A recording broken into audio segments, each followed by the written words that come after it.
তো আমরা রান্না বান্না করতে নেমে পড়েছি। তো এখানে কড়াটা ছোট ছিল, সেটাই বলছিল যে আমি বলছি মাংসটাকে দুবার করে হবে না, সেটাই আমরা কথাটা বলছিলাম যে না না একসঙ্গে হবে, সেই নিয়ে ডিসকাস করছিল। তো আমরা রেডি হয়ে গেছি, আর এখানে বলে দিচ্ছি কী কী রান্না হচ্ছে আর কী কী রান্না হবে। বা হচ্ছে এখানে আমাদের আজকে রাইস হচ্ছে, আর হচ্ছে দেশি মুরগি কষা, আর আমার বর খেতে বসবে এবার।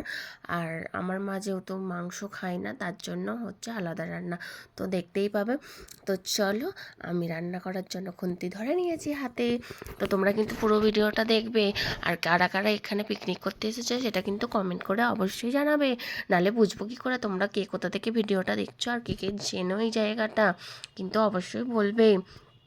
তো চলো, আর এখানে আমার যে তেল দিয়ে দিয়েছি, এবার তেজপাতা গরম মশলা দিয়ে দিচ্ছি, যেহেতু আমাদের চিকেন হবে। তো এখানে মিষ্টি আছে, রাইস, স্যালাড, চিকেন, আরও অনেক কিছু ছিল, চাটনি, পাঁপড় সবই আছে। তো চলে এসো কে কে খাবে। তো আমার বর এখানে খেতে বসে পড়েছে, আরও অনেকেই খেতে বসেছে, আর আমার বর নদীতে স্নান করেছে, বসে খেতে বসে